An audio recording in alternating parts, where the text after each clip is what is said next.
Hello darlings, and welcome back to IntelliVerse Luxe. Now, when you think of art, what comes to mind? Is it a lovely little watercolor you picked up on holiday? Or perhaps something rather bold and abstract that your nephew made in school? Well, hold on to your hats, because we're about to enter a world where art isn't just something you hang on a wall to match the curtains. Oh no, it's history, it's culture, it's sheer unadulterated power, and sometimes, it's the most eye-wateringly expensive thing money can possibly buy. From Leonardo da Vinci's long-lost masterpiece that reappeared as if by magic, to the raw, electric energy of Basquiat's street art that took the world by storm, the planet's wealthiest, we're talking billionaires, we're talking royals, have shelled out hundreds upon hundreds of millions of dollars to own these treasures. It's a game of prestige, a battle of egos, and a testament to the enduring power of a single image. These aren't just paintings, they're trophies, symbols of a status so elite, most of us can only dream of it. So, get comfortable, maybe pour yourself something nice, you'll need it when you hear these prices. Today on IntelliVerse Luxe, we are diving headfirst into the glittering, often secretive world of high-end art auctions. We're counting down the 10 most expensive art pieces ever sold. We'll find out who bought them, how much they really paid, and what makes these canvases so utterly priceless. Let's get started.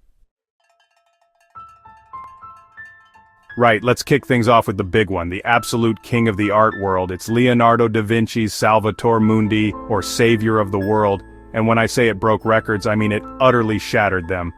Imagine a Christie's auction room in New York, the air thick with tension.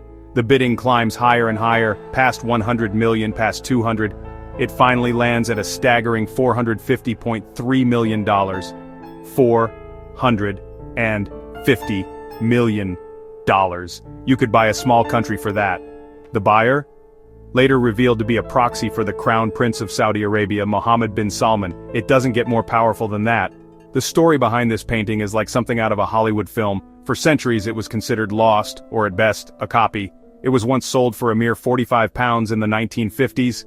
Can you imagine? It passed through hands, mistreated and painted over until a couple of eagle-eyed art dealers bought it in 2005 for less than $10,000, suspecting there might be something more to it. After years of painstaking restoration and verification, the world was stunned. It was a genuine, long-lost Leonardo. Its rediscovery was a miracle, and its sale cemented it not just as a work of art, but as the ultimate symbol of wealth, power, and the divine right to own history itself. Coming in at number 2, we have something completely different. A whirlwind of abstract expressionism. It's Willem de Kooning's Interchange, and it's pure energy on a canvas. In 2015, this masterpiece was snapped up in a private sale by the hedge fund billionaire Kenneth C. Griffin. And the price tag? A cool $300 million. It was part of a spectacular $500 million deal that included another painting we'll get to later. Mr. Griffin clearly wasn't messing about. He wanted the best of the best, and he was willing to pay for it.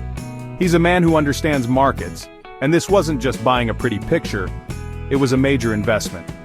De Kooning painted Interchange in 1955, a pivotal moment in his career when he shifted from painting figures to pure dynamic landscapes of abstraction. You look at it, and you can feel the frantic energy, the flesh-toned pinks and chaotic strokes clashing and merging. It's not a painting you just glance at, it's an experience. For collectors like Griffin, owning a piece like this is a statement. It says you appreciate the revolutionary spirit of post-war American art, and you have the financial muscle to acquire its most important examples. It's a modern treasure for a modern titan of industry. Our third contender takes us to the quiet, intense world of Paul Cézanne and his series, The Card Players. Now, there are 5 versions of this painting, but this particular one caused a sensation when it was sold in 2011. The buyer was none other than the royal family of Qatar, who paid somewhere between $250 and $300 million for it. The exact figure is shrouded in a bit of mystery, which only adds to the allure, doesn't it? For years it was the most expensive painting ever sold, a testament to the tiny Gulf nation's massive ambition to become a global cultural powerhouse. Cézanne is often called the father of modern art, and this painting shows why. It's a post-impressionist masterpiece depicting 2 stoic-looking peasants engrossed in a game of cards. There's a weight, a gravity to them that's just mesmerizing. It's not flashy, but it's profound. By acquiring this piece, Qatar wasn't just buying a painting, they were buying a cornerstone of Western art history. It became the crown jewel of their national museum, a signal to the world that they were serious players, not just in oil and gas but in the high-stakes game of cultural supremacy. Number 4. Na Fea Faa Ipuipo, Paul Gauguin. Now for a trip to the tropics with our number 4, Paul Gauguin's Na Fea Faa Ipuipo, which translates to When Will You Marry? A very good question indeed. This lush, vibrant painting of two Tahitian women was reportedly sold in 2014 for a jaw-dropping $210 million. For a while, the art world believed it was bought by a Qatari buyer, continuing their shopping spree. However, a court case later revealed the price was actually $210 million, and the buyer was, again, the Emir of Qatar. Oh, the drama of it all. It's like a soap opera for the super rich. Gauguin famously fled France for Tahiti, seeking a more primitive and authentic world. And this painting is a product of that journey. It's an explosion of color, the bright yellows, the deep blues, and a fascinating, if somewhat romanticized, glimpse into another culture. But it's more than just a pretty picture from a faraway land. For a collector, owning a Gauguin like this is owning a piece of art history's great narrative of escape and exoticism. It's a cultural artifact, a symbol of the European fascination with the other, making it an incredibly valuable and complex masterpiece. Number 5. Number 17 A. Jackson Pollock. Remember that $500 million deal I mentioned earlier? Well, here's the other half. At number 5 we have Jackson Pollock's number 17A. This was the second painting in that monumental 2015 private sale to billionaire Ken Griffin, and it fetched a tidy $200 million. So, in one afternoon, Mr. Griffin spent $500 million on 2 paintings. I mean, most people agonize over spending a tenner on lunch. It just shows the sheer scale of wealth we're dealing with here. Buying a Pollock and a de Kooning together is like buying a Ferrari and a Lamborghini on the same day, an ultimate power move. Pollock, of course, is the bad boy of American art, famous for his revolutionary drip technique. He didn't use an easel, he laid his giant canvases on the floor and dripped, poured and splattered paint onto them in a kind of frantic, controlled dance. Number 17A is a stunning example of this method. It's a chaotic web of color and line, a pure expression of creative energy. Owning it isn't just about having a famous name on your wall, it's about owning a piece of the revolution that changed art forever. It's a testament to America's post-war cultural dominance and the rebellious spirit that defined a generation.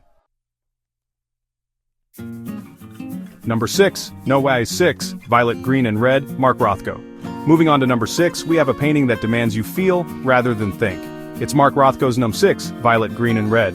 This immense, shimmering canvas was sold in a private deal in 2014 for a staggering $186 million. The buyer was Russian billionaire Dmitry Rybolovlev. However, this sale became notoriously tangled in a massive art world legal battle with his art dealer, which just goes to show that even at this level, things can get very, very messy. It's a story of passion, betrayal, and of course, absolutely astronomical sums of money. Rothko himself was a fascinating character. He didn't want people to just look at his paintings. He wanted them to have a profound, almost religious experience. He created these huge canvases with floating blocks of color to completely envelop the viewer. Stand in front of a Rothko, and you understand. The colors seem to breathe, to vibrate. It's not about a story or an object, it's about pure emotion. For a collector, buying a Rothko is an intensely personal statement. It's about connecting with the sublime and paying $186 million for a feeling. Ah, Picasso. You knew he'd be on this list, didn't you? At number 7 is his magnificent Les Femmes d'Alger, version O. This painting caused a frenzy at a Christie's auction in 2015, selling for an incredible $179.4 million. For a time, it held the record for the most expensive artwork ever sold at auction. And the buyer? None other than a former Prime Minister of Qatar, Hamad bin Jassim bin Jaber Al Thani. Yes, Qatar again. They were truly determined to build a world-class collection, and a top-tier Picasso was absolutely essential. This isn't just any Picasso. It's the final, triumphant painting in a series of 15 works he created as a tribute to the artists he admired, particularly Eugene Delacroix. Version O is considered the pinnacle of the series, a vibrant, chaotic, and utterly brilliant masterpiece of cubism. It's a riot of color and fractured forms, bursting with an energy that is pure Picasso. To own this specific version is to own the climax of a creative journey by one of history's greatest artistic geniuses. It's the crown jewel, the definitive statement, and a jewel worthy of any royal collection. Now for something a little risque. At number 8, we have Amedeo Modigliani's Nu Couche, or Reclining Nude. This sensual, languid masterpiece went under the hammer at Christie's in 2015 and was snapped up for a breathtaking $170.4 million. The buyer was the Chinese billionaire Liu Yiqian. And get this for a story. He reportedly paid for part of it using his American Express card. Can you imagine the points on that? Yes, hello Amex. I'd like to report a rather large purchase. A Modigliani nude. Yes, I'll hold. Modigliani's nudes were scandalous when they were first exhibited in 1917. The police actually shut down the show on grounds of indecency. Oh, how times have changed. Today, they are celebrated as masterpieces of modern art.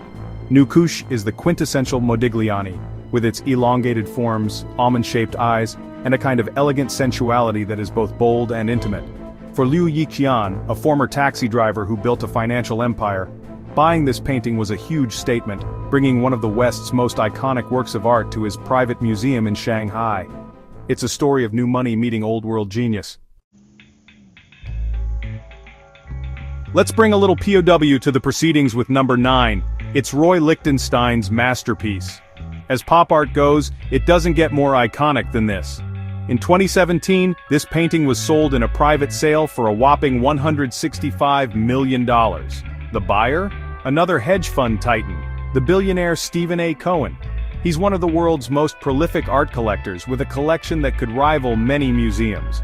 When Steve Cohen wants a painting, he tends to get it, and he clearly wanted this masterpiece. The painting is classic Lichtenstein, bold, bright, and inspired by comic books. It features a handsome man and a blonde woman with a speech bubble that cheekily reads, "Why, Brad darling, this painting is a masterpiece. My, soon you'll have all of New York clamoring for your work." It's witty, it's self-aware, and it perfectly captures the spirit of the 1960s pop art movement. Lichtenstein took lowbrow culture, the comic strip, and elevated it into high art, forcing the world to reconsider what a masterpiece could even be. For a collector like Cohen, it's a piece of pure, joyful, and incredibly valuable pop culture history. And finally, at number 10, we have a story that is pure rock and roll. It's an untitled 1982 painting of a skull by Jean-Michel Basquiat. In 2017, it sold at Sotheby's for an astonishing $110.5 million, absolutely demolishing the record for an American artist at auction. The buyer was Japanese billionaire and fashion entrepreneur Yusaku Maezawa, who famously live-tweeted his ecstatic reaction after the sale. He didn't just buy a painting, he bought a piece of his hero's soul, a raw, powerful symbol of artistic rebellion. Basquiat's journey is the stuff of legend. He started as a graffiti artist on the streets of New York under the tag Samo, and in just a few years became a global art superstar before his tragic death at 27. This skull painting, with its furious energy and vibrant colors, captures his unique genius, a mix of street art, African heritage, and explosive expressionism. Maezawa said he plans to share this masterpiece with the world, especially with children, to inspire the next generation of artists. It's a beautiful end to the story of a painting that started on the streets and now stands as a beacon of creative power. So there you have it. The 10 most expensive paintings ever sold. A whirlwind tour of art, ego, and obscene amounts of cash. From the divine mystery of Da Vinci's Salvator Mundi, which felt like history itself coming up for sale, to the raw, untamed expression of a Basquiat skull born on the streets of New York. These works prove that art is so much more than just paint on a canvas. It's legacy, it's culture, it's a statement of power so profound that it can be understood in any language. These are the modern-day crown jewels, the ultimate trophies in a game played by very, very few. It's all just mind-boggling, isn't it? The prices, the stories, the sheer beauty of it all. But I want to know what you think. Which masterpiece amazed you the most? Was it the record-shattering Da Vinci, the revolutionary Pollock, or perhaps the cheeky self-reference of Lichtenstein's masterpiece? Let us all know in the comments below. I'll be reading them, probably with a glass of something strong to recover from all those numbers. And if you enjoyed this little journey into the world of extreme luxury and priceless culture, Please do us a favor and hit that like button, share this video with someone who needs their mind blown, and most importantly, subscribe to IntelliVerse Luxe. We are your front row seat, your all-access pass to the world's most extravagant lifestyles. This is IntelliVerse Luxe. Thank you so much for watching.